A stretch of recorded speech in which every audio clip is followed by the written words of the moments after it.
Dear respected Thai, dear noble community, today is April the 27th, and we are in the year 2017, and we are in the Stillwater Meditation Hall in Upper Hamlet in our spring retreat. Today is my first Dhamma talk as a monk, and I'm very happy that it's not in a big retreat, and it's among my brothers and sisters and friends in the community. Within the last 2 years, I learned of a new phase. It's called FOMO. And it's a fear of missing out. So I thought that we had enough things to take care of already, like stress, like our health, but now there's a new thing going on, is FOMO, fear of missing out. And actually, even as a monk, I recognize that seed inside of me too. There is a side that thinks I want to know what is going on. I want to know how things are in the world. But as we put our energy into wanting to know, I can see that my attention and my being is always going forward. I'm always searching for something. And I can recognize that seed inside of each and one of us, inside of me. There's a seed of always wanting to run after something, because we forget of who we are. So it's actually nice that the young people have put a word to it. They have defined it in a way. They have looked at the suffering and say, I'm going to call you FOMO. And it's always nice when we can recognize and identify our habit energies. And what are our habit energies? We have positive habit energies, and we have habit energies that pull us away from ourselves. And most of the time in today's day, it is the habit of being outside of ourselves. Today's day, we are very advanced. We have a lot of technology, a lot of means for communication, a lot of means to connect with one another. But at the same time, there's a hook under all those means. There becomes an addiction to always look for something, an addiction to run after something that we feel is not there inside of us. And I myself, I have been attached to some of those addictions. Social media, Facebook. I have a Facebook. Sometimes I always go on Thai's page to see what people are saying. There's also an email. Sometimes you want to check to see if is anybody writing to you. You want to have that confirmation that people care for you. So there's always a strive inside of you to look for something outside. And there's a lot of news that is happening. But what are the limits and what is enough? And that is what we as practitioners, we have to meditate on. Even in the spiritual dimension, as we practice, there's also, if we are not careful, there is also a craving. There's also an addiction. I want to be enlightened. I want to be like this. I want to be like that. And we start to define and put boundaries around us. But actually, when we practice, we're trying to be more free. But because of our habits, we start to define, we start to put boundaries around where we are, who we are. And then because of these ideas and these perceptions, we don't grow. We don't give space to be open and to learn new things.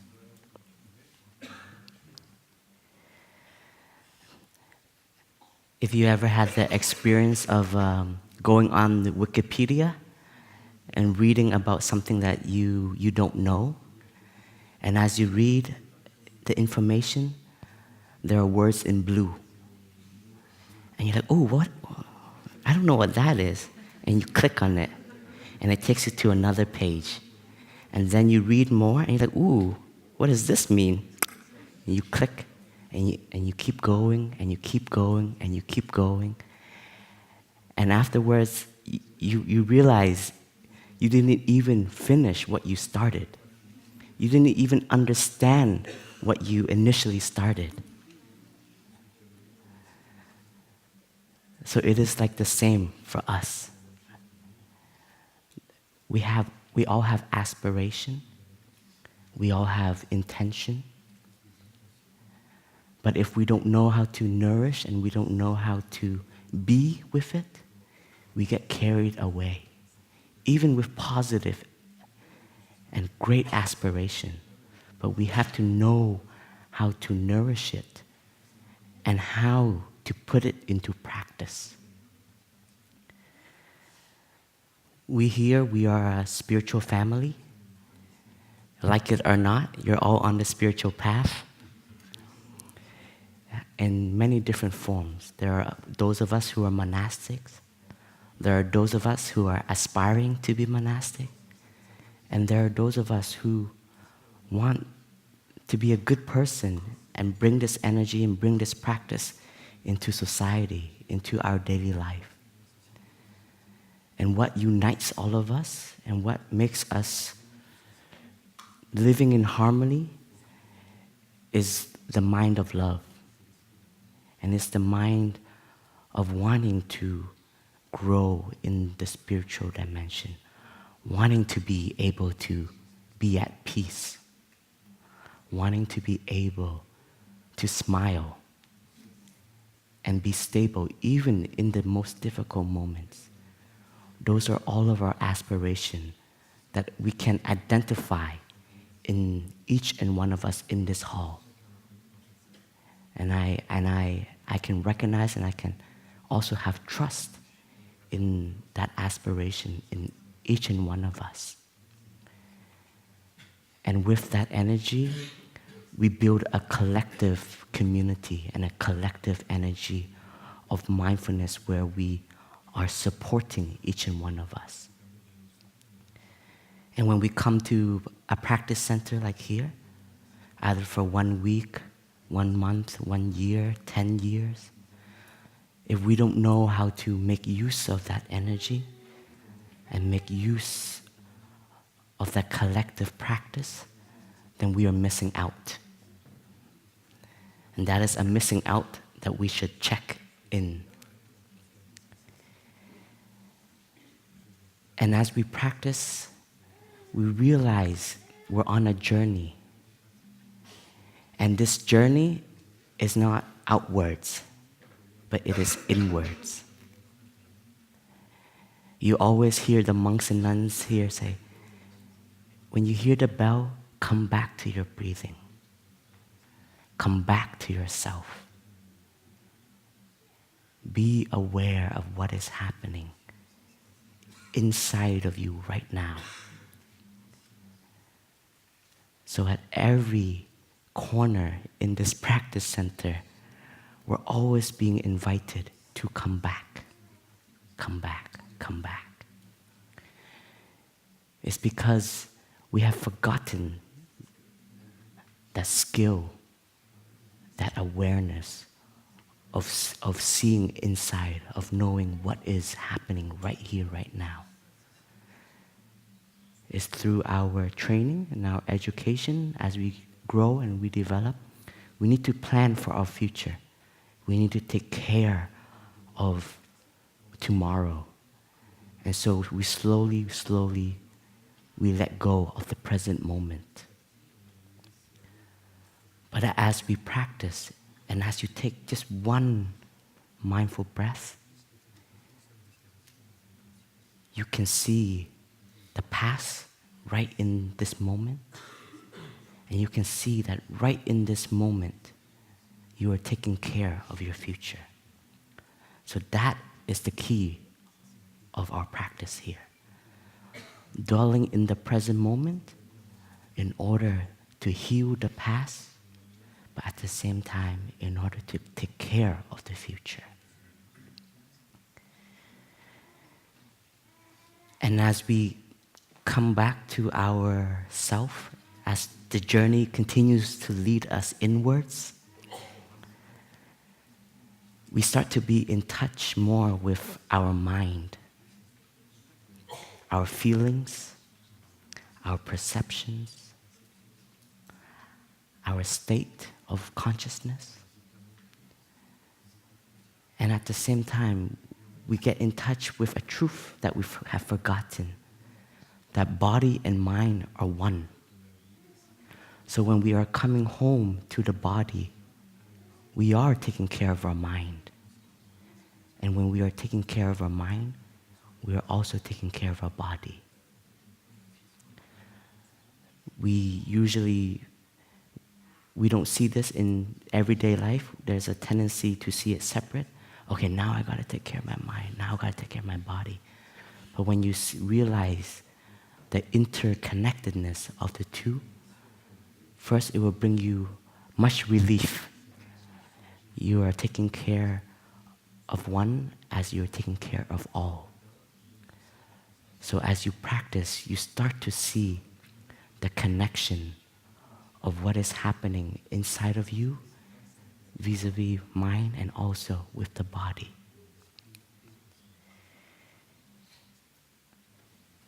And when you come to the mind, our mind can be very dispersed, very chaotic.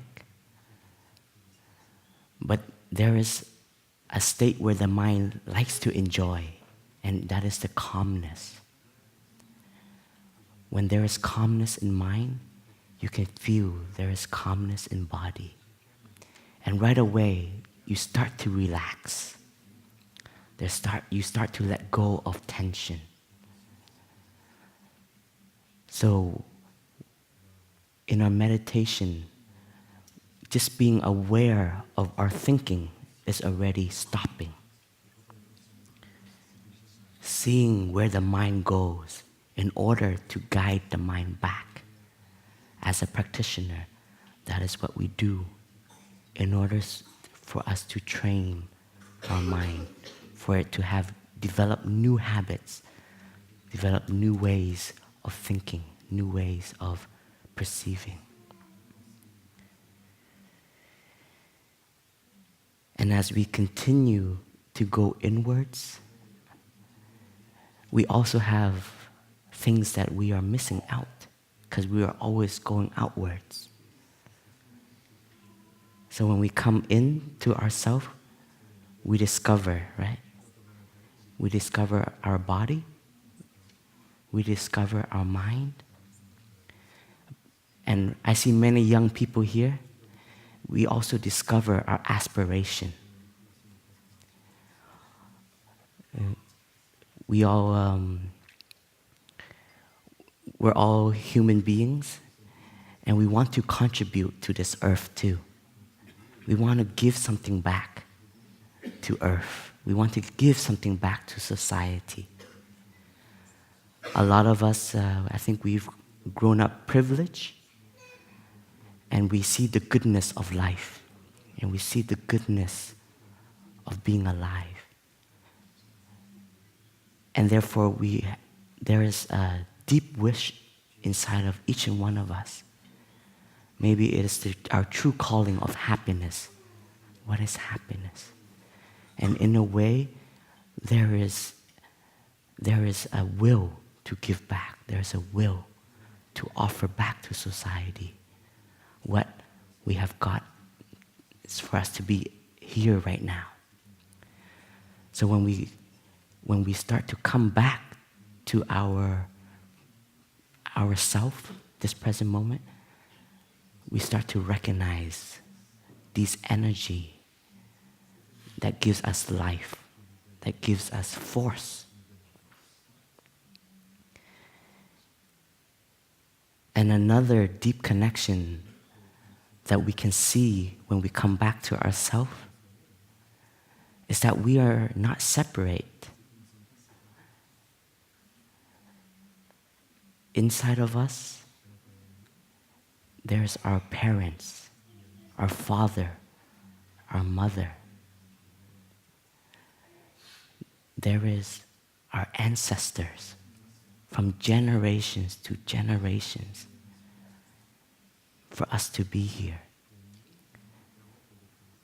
And on another side, there is our spiritual ancestors, from our teacher to his teacher to their teachers, leading all the way to the Buddha.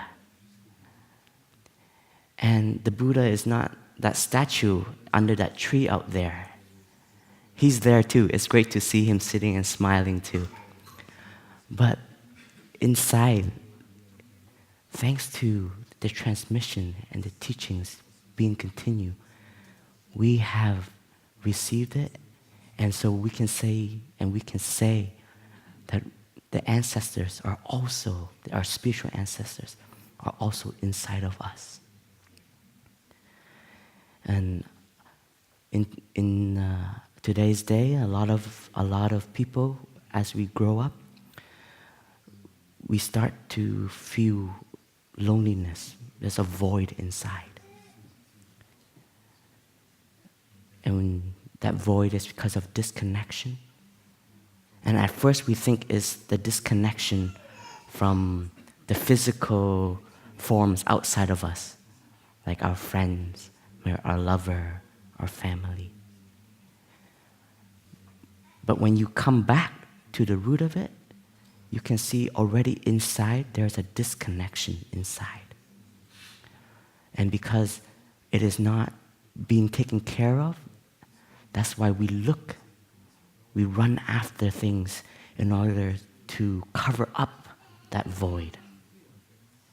And today's day, there's a lot that is being offered to cover up. There's a cinema showing movies every day. There's YouTube. There's the internet. There's books. There's even education sometimes can be a way of covering up something. And if we don't recognize what it is that is pulling us away and making us have this void continue to grow, then we will never have an answer and we will never feel complete. Because our habit will continue to push us going forward. And that state of FOMO, fear of missing out, will continue to kick in and pushing us to go to look for something. So that's why in the spiritual practice, the journey is inward. Sometimes it can be very scary. And you may feel overwhelmed. Oh my God, I'm such a bad person. Oh my God, there's so much habits. How do I take care of all of this? But it all starts with one step. And it all starts with one breath. And when we practice, one of our first connections in our tradition here in Plum Village, our first friend that will never leave you is your breath. Your in-breath and your out-breath. It will never leave you unless it's time to say goodbye. So when we know that, then it means wherever you go, the practice can always be with you. you don't have to be in Plum Village or in this meditation hall in order to practice. But here, the conditions are more favorable because everybody is breathing mindfully. Everybody is smiling. Everybody is walking peacefully. So when you're here, you got to cultivate those seeds so that it becomes a strong energy, a force that you can always invite when you need it. But know that your breath is always with you. So at any moment, when you feel lost, you feel lonely, you feel despair, there's a friend that's always there, just waiting for you to recognize it. And that breath is very powerful. That breath is the bridge that links you back to who you are and links and invites the stillness, the calmness, the peace that you need. It's always there, but you just have to bring it, let it manifest.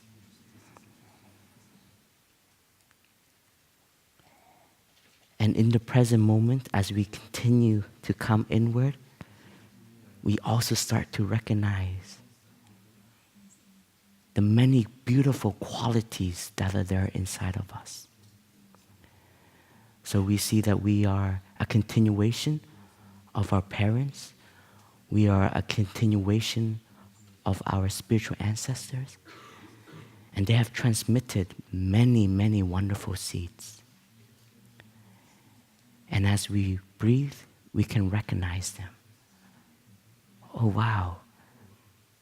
I actually am a pretty happy guy. Oh, wow, I have the capacity to listen. I have the capacity to learn language very easily. I have the capacity to speak very well. I have the capacity to be with people. So as we practice, we start to rediscover ourselves. We discover the qualities that are there in us that we need to continue to nourish and we need to continue to develop. But at the same time, we also recognize the seeds that makes us suffer. I was like, hello? Can you still hear me? Okay. And as we continue, let us breathe as the sound team take care of the technical difficulties. It's great to be in the Sangha. When something happens, oh,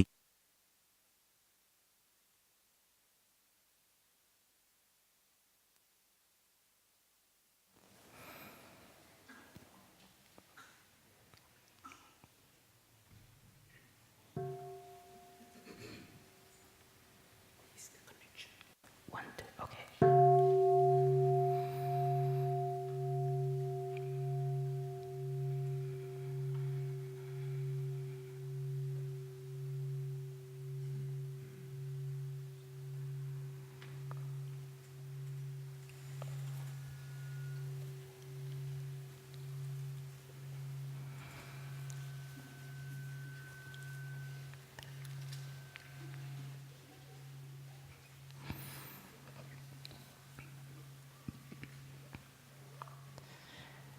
And so, wow.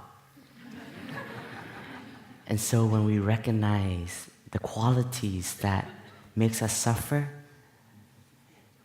it's okay though, because we have recognized also the beautiful qualities that are there that helps balance out everything inside of us. And because we are human, even as monastic, remember we are human, okay? So it's okay to suffer.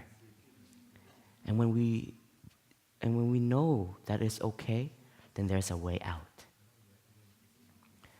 The danger comes from when we don't know there's a way out and we only drown in suffering. That's when we let it take control of us.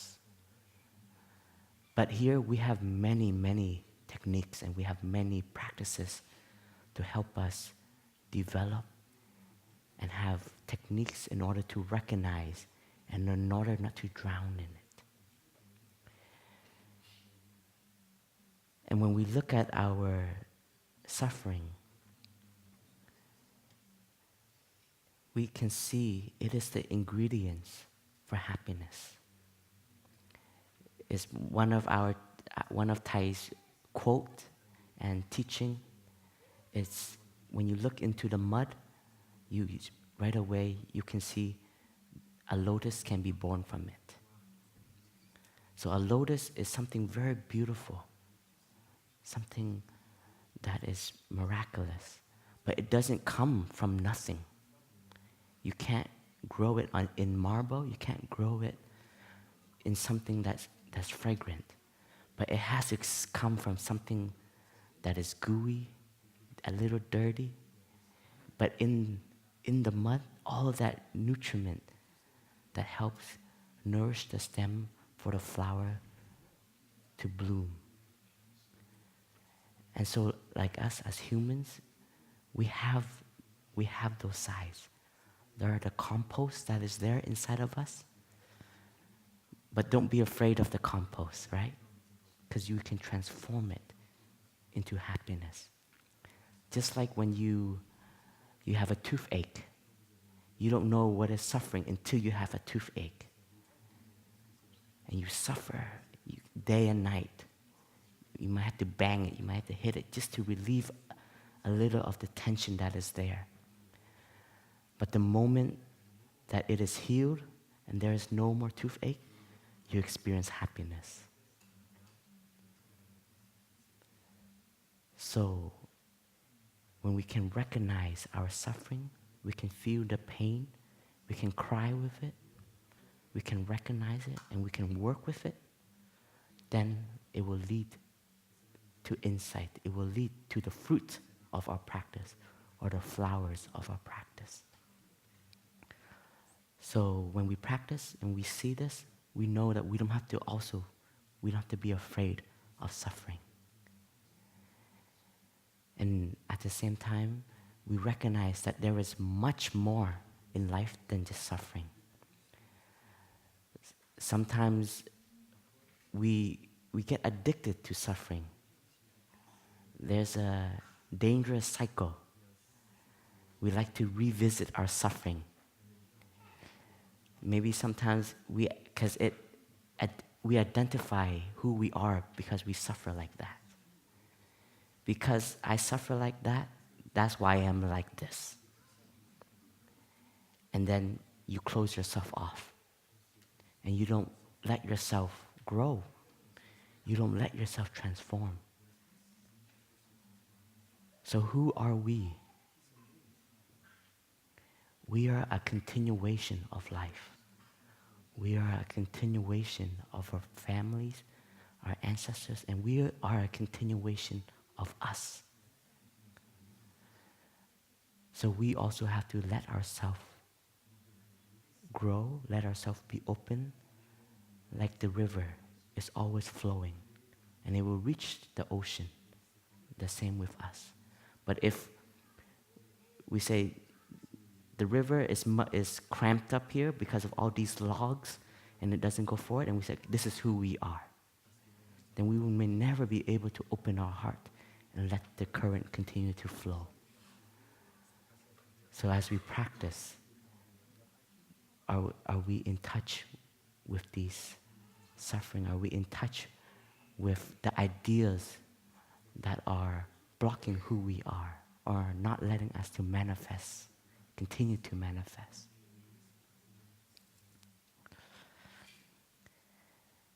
And another beautiful practice when we look inside and we see the connections and we see that we have so many roots, then we recognize we are not alone. We are not alone on this path.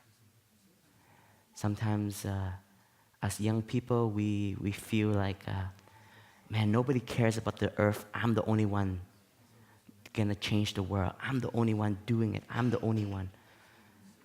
And so we start to burn out. And our aspiration starts to die out because we don't feel that we're getting support. But when we come back inwards, we can see the connections and the roots that link us to who we are and our continuation. And one of the insights that can give us courage and give us energy is we're actually not alone on this path.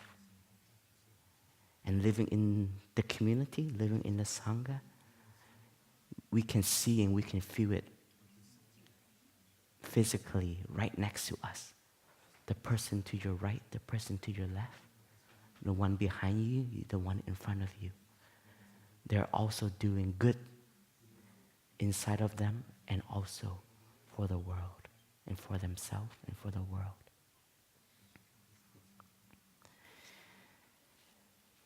So we have the mind of love, which is the capacity that helps us have the capacity to lead and give us courage to understand. And in Buddhism, when we talk about understanding, it's always first is understanding of suffering, like the mud. And in Buddhism, we say suffering is a noble truth. It's the first noble truth. And why is suffering so noble? Because it teaches us what happiness is. Because in suffering, you can learn and you can cultivate and let your understanding grow day by day. So when we can identify the suffering, and then we can see the root of the suffering, and then we see the way out of suffering, and now the last step is you got to walk the talk. Is you have to put into practice your understanding. And usually that is the most difficult part. But with a community and with a Sangha, you get that energy and you get that courage to walk your aspiration. You don't just daydream about it now. Now you do it. And unfortunately, the percentage of people in the world who do this is not many. So us here, we gotta all give ourselves a helping hand. We all got to contribute to that collective energy and that collective awakening.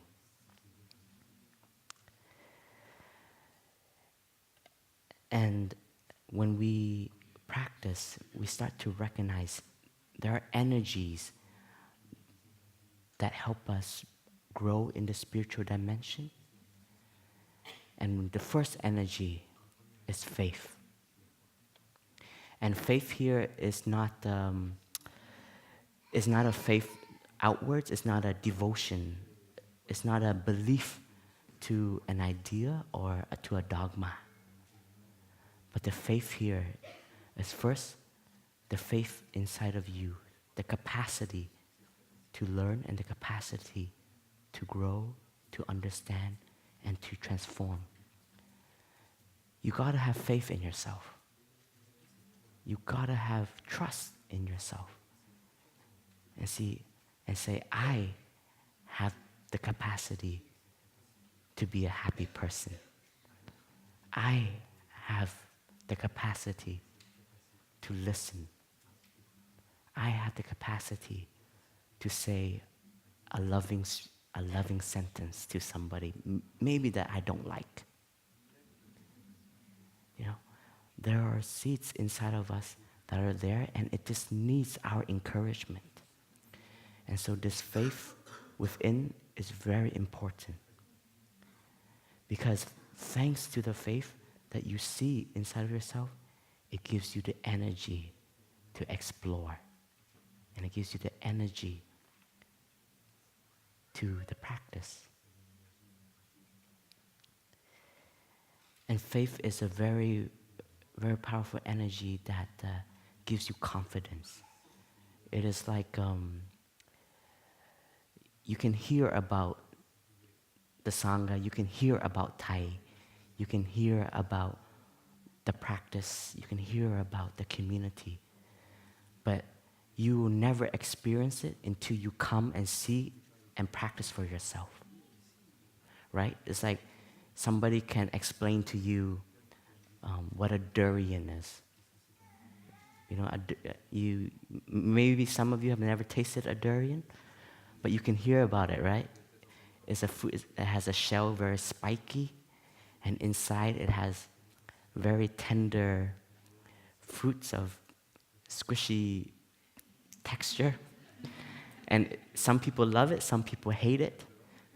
It has this fragrance that some people, they enjoy it so much, and some they cannot handle it. So I can tell you this, and you're imagining what it is, right? Right now, you're all imagining what the fruit is. But until the moment that you have a durian in front of you, you open it, you smell it, you taste it, and then you can see if you like it or not. So it's the same with the practice. You can hear about it, but only until you come and you dip your feet in this water, then you learn to swim.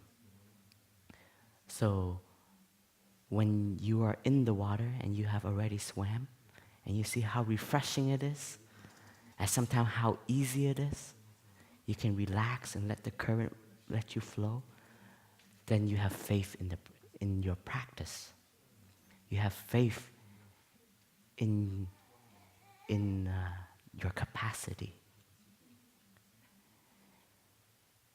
And for many of us who had the opportunity to be with Thai and to listen to his teaching directly or indirectly via DVD, Dhamma talks, or on YouTube, etc., we can also have that faith in a teacher. And a lot of us monastic, we have that deep root that is nourishing our spiritual life. And that faith towards our teacher is there. And sometimes we forget that connection. And we forget that nourishment that the teacher has offered us. And when we forget that, we forget our gratitude. So that faith towards the teacher that we have also needs to be nourished in our monastic life, in our life as a practitioner. And outside of our teacher, we have our community, our brothers, our friends, spiritual friends. And sometimes we rely on them, we take refuge in them.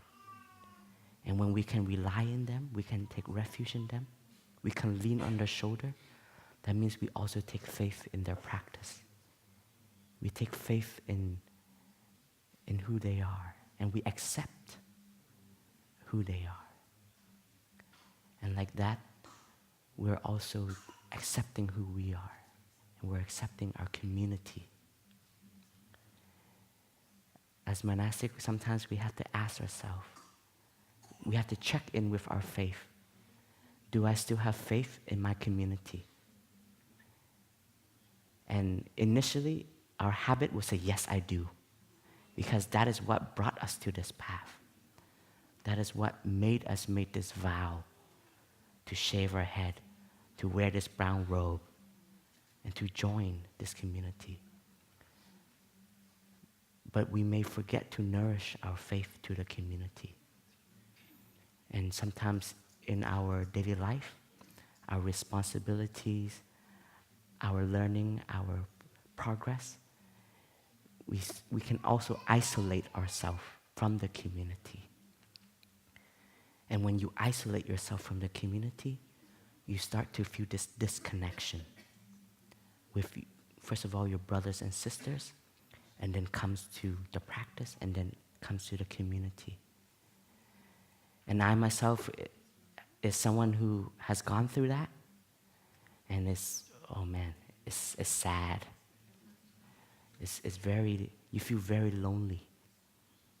Even among 300 people here, you can feel very lonely sometimes. And it was thanks to one brother who questioned my faith. He said, "Did you lose faith in the community?" And my first reaction was like, "Oh, come on, man. No, of course not. I have faith in you guys." But he said, "No, listen." He's like, "Don't react yet. Listen." I'm like, "Oh, shoot. Here it goes, a Dhamma talk." But it was the encouragement that I needed, and it was the shining light that I needed. It's because I've taken for granted my community. I've taken for granted my in-breath, my out-breath. Even my meals. I take for granted 7 o'clock, there's a bell, I got food. 12:30, there's a bell, I got food. 6 o'clock, I got food. And what is the community asking me to do? Sitting meditation. It's not much. Just offer your presence and sit there. And then walking meditation. You just gotta walk, man. Everybody's walking. We're not even gonna talk to you while you walk. But why do sometimes we feel disconnected and we don't want to join? Right? Working meditation. People are doing 9 to 5 outside every day. Some have to commute 1 hour to their office, sit in front of a computer, and then 1 hour back home, one day, finish. Here, 2 hours maximum, or 2.5, or maybe some of us have more special. We add in a little bit more. But it's not that much. The community is actually not pushing us too much. But we start to lose our connection because we start to have these ideas. What is it that is a perfect practitioner? What is it that is a perfect monk or nun? And we start to go after something that we forget that brought us originally to this path. But of course, in the spiritual practice, we evolve and we grow. Our aspiration also grow. At first, your aspiration may be just to transform the suffering inside of you, but then it will grow because you have seen the transformation of others, and you want to be able to also give that support, to give that guidance so that someone can transform. And so you also start to grow. Your aspiration also starts to grow. And so we have to also check our aspiration every year, how it has grown. I became a monk very young, at 14. And so for the first 5 years, everybody always asked me, "Why did you become a monk? Why did you become a monk? Why did you become a monk?" And at one point, I wanted to wear a sign that say, "It's because I'm happy." But actually, the more I answered this question, and I actually made it a practice. And it became a koan. It became something for me to look deeply. Yeah, why did I become a monk? And I actually saw every year as I answer, my answer was different. Maybe I had a more understanding. I had a new development.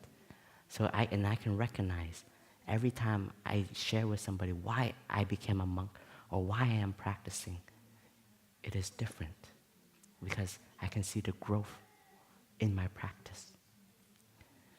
So as monastics, we all made the great vow. And maybe our great vow at the beginning was really to serve all living beings and to change the world, to change ourselves. But at one point, I think we all hit this threshold. Like, oh man, there's too much to take care of.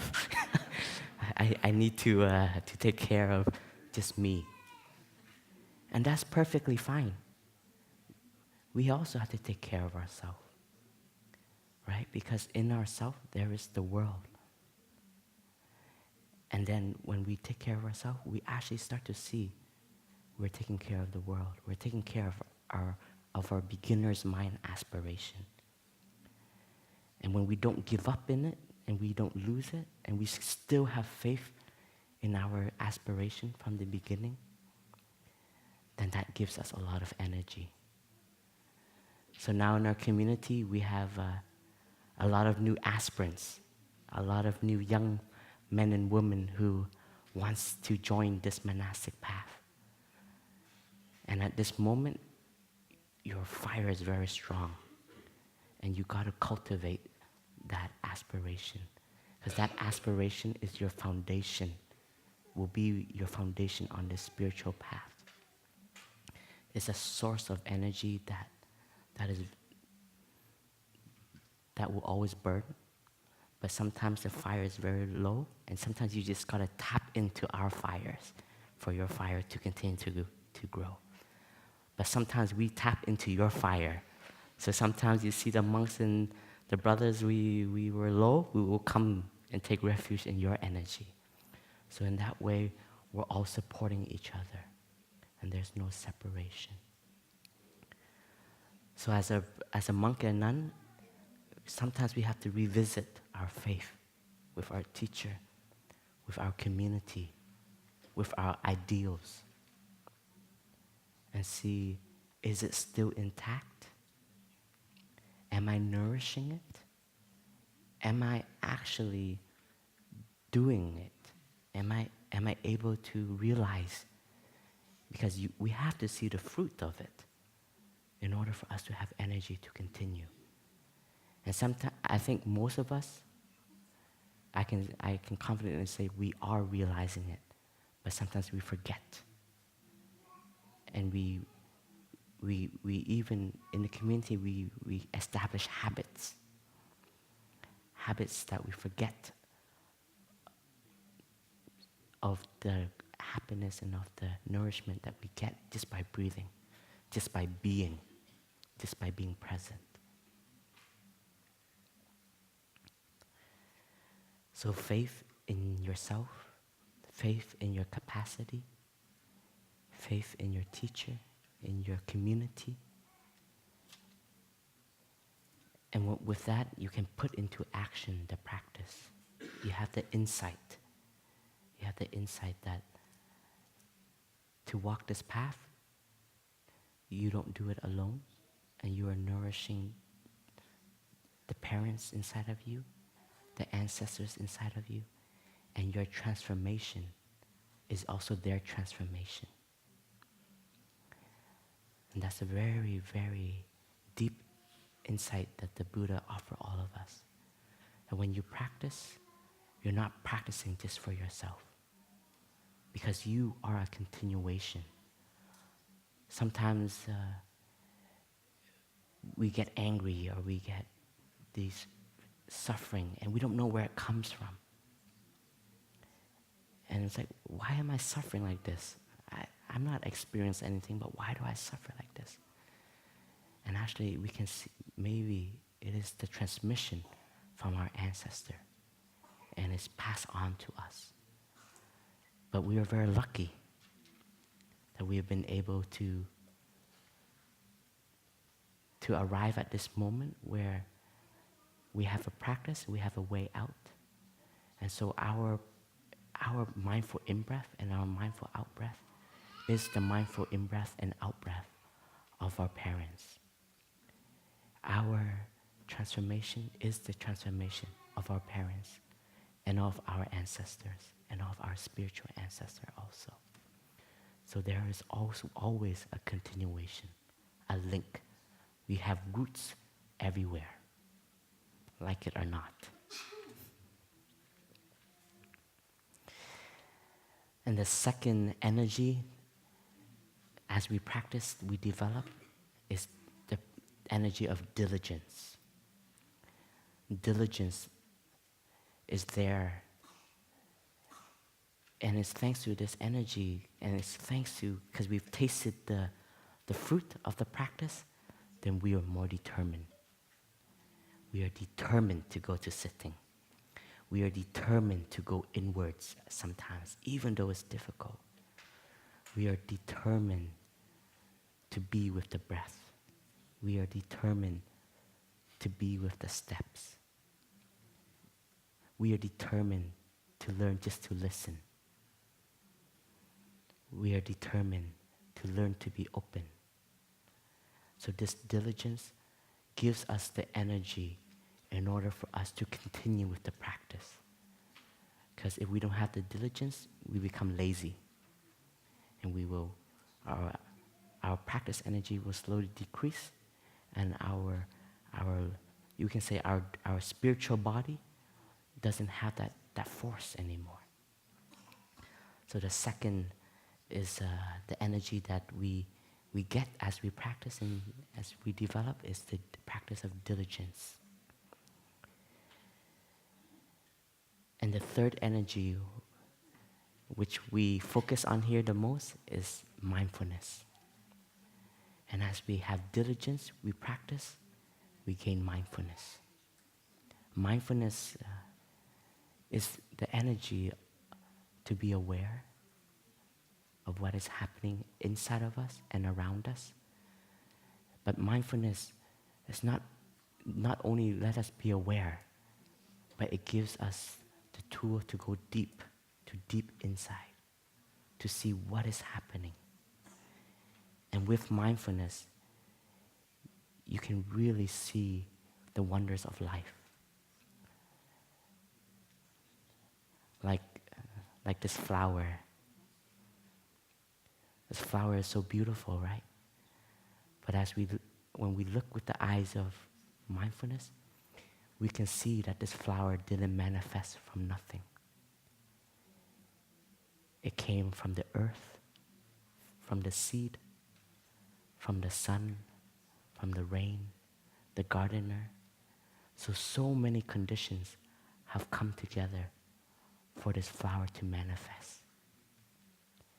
And when we have that eye, the eye of meditation, we don't see things just as they are, but we can see deeper inside. We can see the whole cosmos inside this flower.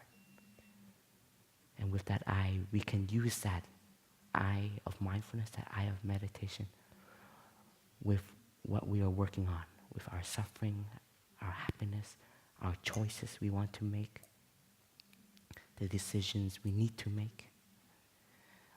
So when we have mindfulness, we have the capacity to be in control of what we are doing, in control of our action, our thinking, our speaking. And mindfulness it gives us tools for us to take care of our habits. And we can see ourselves as a garden. We have a lot of seeds inside, and as they manifest, we, the gardener, take care of it. So if it's a weed, we have tools to cut it and let it sink down back into the earth, not letting it manifest daily. But when there's a flower, there is joy, there is happiness, there's compassion. As a gardener, we have to learn to take care of that also. Usually we see excitement, we get joy, and then it goes away. Because we don't know how to take care of it. And likewise, coming back to our journey inward, our journey to our aspiration, it is the same. The aspiration very strong at the beginning. But if, as a gardener, we don't know how to weed it, we don't know how to put soil, we don't know how to water it for it to continue to grow, then it will die out. So mindfulness gives us these mindful bells, these alarm clocks. Are you taking care of your garden? Are you taking care of your emotions? Are you aware of your emotion? Do you know that your emotion comes and goes, and your emotion is not permanent? That you are not defined by your emotion? Are you aware of that? And do you know when your emotion overtakes you, you can come back to your breathing, deep belly breathing, and take refuge in your breath, as it anchors you back to the present moment so that you don't run with your emotion. So these are the awareness and the tools that allow us to not be overtake when we have the energy of mindfulness. And like I said, the energy has to be maintained and it has to be put into action every day. I know a lot of you tomorrow will be going back home, go back to society. Some of you have been here for a week. And you will not have this environment where there's a meditation hall, there's a monk, there's a nun around, but still you can practice. And it doesn't have to be 24/7. It can be 10 minutes a day or 20, 30. A little commitment. Maybe just 3 breaths before work, 3 breaths before sleeping. You gotta start somewhere though. Don't let it go. Because it's something you've received, and it's precious. But if you let it go, it will die out, and maybe you have to wait until next year for you to come back to Plum Village to regain again. But here, actually, all the practice that you have done with us is all applicable at home or at work. Your steps, where you walk. Maybe folding clothes, that can be your practice. Or maybe using the toilet, brushing your teeth. Find the simple, everyday things that you enjoy and make it a practice. Right? We got teeth to brush. Think one day if you don't have teeth, man, you can't eat the good food. So when you brush your teeth and you know you still got teeth to eat, you still got teeth to chew, that gives you joy, right? And that's only 2 minutes. 2 minutes in the morning, 2 minutes before sleeping. So even that can be a practice. So the skillfulness of a practitioner here is how to bring this into your daily life. Even us as monastic, I think it can become very routine. Sitting, walking, eating, etc., etc. Maybe we become a machine, a mindfulness machine. Breathe in, out, and we lose the joy, So as a monk, as a nun, we also have to have things that we enjoy to do. So, and one of the things I picked up and I made my practice was folding clothes. I have a little OCD with it. It needs to be like when you fold the robe, it gotta be flat, it gotta be clean, all the angles are together. So instead of suffering with it, because of this OCD, I made it my practice and I made it my time with my clothes. The corners, where are you? I'm aware of the corners, I fold it, clip, clip, clip, boom. And it becomes a simple joy. And that simple joy offers to the greater joy. So every small act that we do, it leads to a greater joy. So our teacher usually tell us we have to see the small awakening. We have to see the small enlightenment. The Buddha is a full-time Buddha. We are all part-time Buddha. When we remember to be happy, we're part-time. And for those moments, we're that Buddha. And as we practice, that translates into more time and into the capacity of being more awake, of more what is happening inside and outside of us. And then the fourth energy that is there and that in the practice gives birth to is the energy of concentration. When you practice, there is a concentration. When you focus on your breath, there's a concentration in your breath.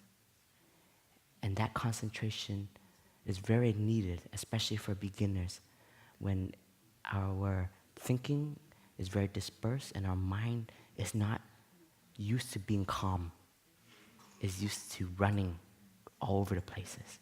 Thinking of thermos, flower, how you think I'm talking, it continues on and on and on. But when you practice, your breath becomes the anchor and it's pulling it back. And that, thanks to the concentration within the breath, leads to the stillness of mind. So when we walk, it's a concentration in every step you're taking. You know you are taking the step. Concentration of walking. And when you eat mindfully, you're aware, right? So there's a concentration of the chewing, of the nourishment that is happening. So the concentration helps, like mindfulness we can say is like the ray of sun, the sunlight that comes. And that sunlight can be everywhere, but when you are concentrated, your concentration is the magnifying glass that channels the light in order for it to penetrate. And sometimes the light through the magnifying glass will burn the piece of paper, and our metaphor, it will penetrate through our suffering or our meditation. So with the practice, we learn to develop the energy of concentration. Concentration in being still, concentration in being present. And with that calmness, that concentration, it's like the lake, you throw a stone in it, it ripples, and it takes time. Your breath, the stillness of the water takes time for everything to be still, for it to come back. And when the water is still, it can reflect. Like a lake that is very still will reflect the sky, the trees. And it's like our mind.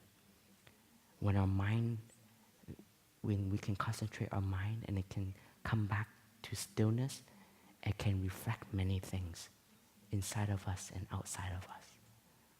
And we use it as a base to bring out subjects out for us to look deeply into. And the last energy to continue on is the energy of insight, the energy of wisdom, or the energy of understanding.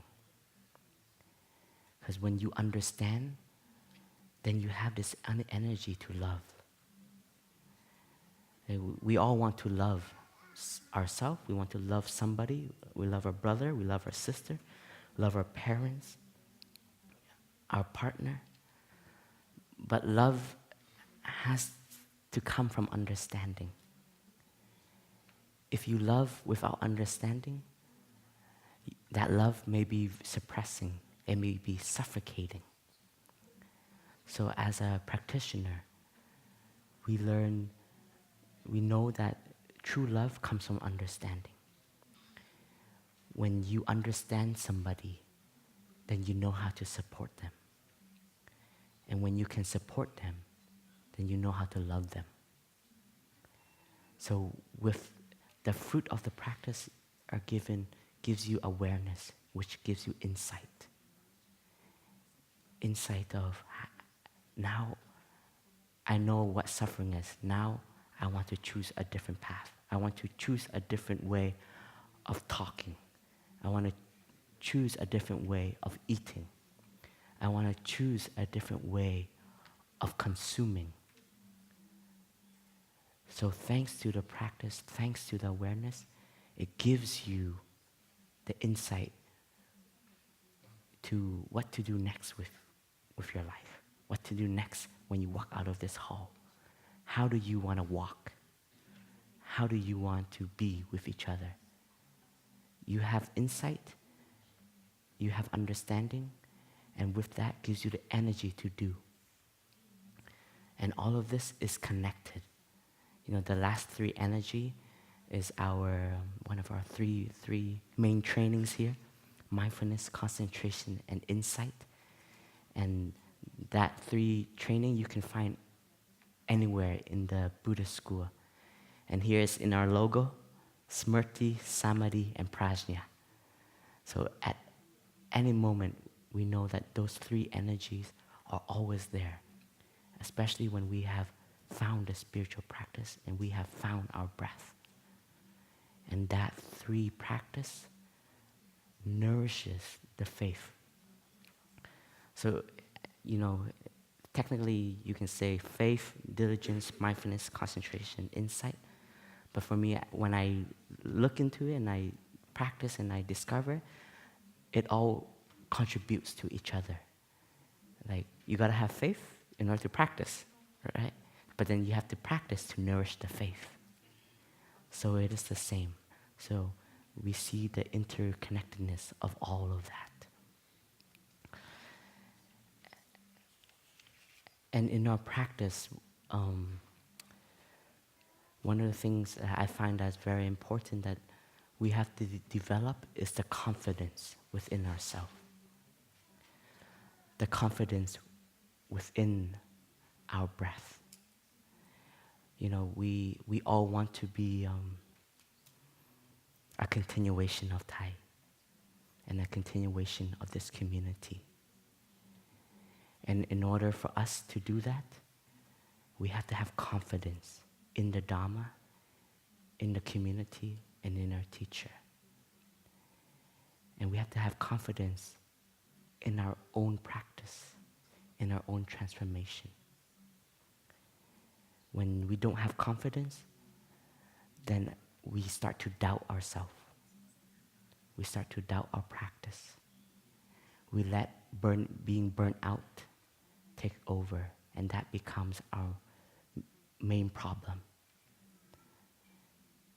So ask ourselves, every step we take, every breath we make, every present that we are there with the community, is our confidence growing? Or is it doubt growing? If it is, we need to look into it. We need to see the root of it. Because at the beginning, we all have confidence. That's why we made this vow. That's why we were able to give up our hair and every day just have a shaved head. And every day wear this robe, right? It's very simple. But there's a confidence. That's why we made this path. We chose this path. And to continue to be a good continuation is not very hard. Our teacher usually say, right? There are things that we are practicing, and when we are able to manifest the compassion and the loving kindness inside of us, that is a form of continuation. Yeah, I think at some point in our monastic career, we think to be a continuation of Thai is a monk or a nun who goes on retreat a lot, a monk or a nun who is capable of giving Dharma talks, of leading. And then we start to plant this idea of what a successful monastic is, right? And then maybe inside of us, we don't have those qualities. And then we start to lose confidence in ourselves. And we start to compare, and maybe we're not worth like the others. But we forget that we are all cells in one body. And the community is the continuation of Thai, and all of us are playing our part. Those who are in the kitchen, those who are in the office, those who are giving the teaching, those who are in the meetings, we're all his continuation. And that idea of a successful monk is a monk going on retreat, or a monk offering a retreat to 300 people, 500 people, that's just an idea. A real continuation of Thai is a real monk, a real nun. Don't forget that. And I'm reminding myself that too. Like Thai always say, like the tree, it doesn't have to do much. The tree has to be a tree. Because the tree, when it is a tree, it knows it's offering the shade, the refuge, the oxygen. So for us, it's the same. When we are true to our aspiration, we are true to our practice, and we continue to grow, then we are Thai's continuation. And it's like when we play a sport, there's some of us who are, I play a lot of basketball, so it's going to refer to a lot of basketball quotes. There are a lot of us who are very good at dribbling, and you let those brothers dribble. But there are those who are special at shooting, and you let them shoot. And there are those who are good at defense, and you let them defend. But at the beginning, you know where your strength is, and you thrive in that in order for you to have energy, and you see your growth. And when you see that, you can continue. And in the practice, you continue to develop. Like I say, don't be limited to who you are or who you think your capacity is. You are an incredible person, and you have the capacity to grow in any direction that you put your mind to and your effort to. So at the beginning, you may be just good at dribbling, but then you can always work on your shots, right? If you're just good at offense, you gotta take care of defense a little bit. When your offense is very good, all right, now take care of defense. So train. So as a monastic, in our training, in our journey, we see our strength, but at the same time, we have to see our weaknesses and where we want to develop and where we want to contribute. Because the Sangha is so vast, and we all want to be a part, and we all want to contribute. And when we are contributing to the Sangha, that means we are a part of something, and we feel connected. But when we ask ourselves every day, am I contributing? And the answer is yes. Just your presence is a contribution. Your presence here in this hall is a contribution. Your presence to walking, to sitting, to eating is a contribution. It's a continuation. And like I said, it's so simple. It's not asking much of us. Just to be present, to sit, to walk. And actually, that is what we applied for, right? But we kind of forgot halfway, or we forgot as on the journey, as we strive for other things. So at a daily basis, we're always contributing to the community. We're always a part of the community, and that connection is a life force, a life energy that's always nourishing our spiritual practice here in the community.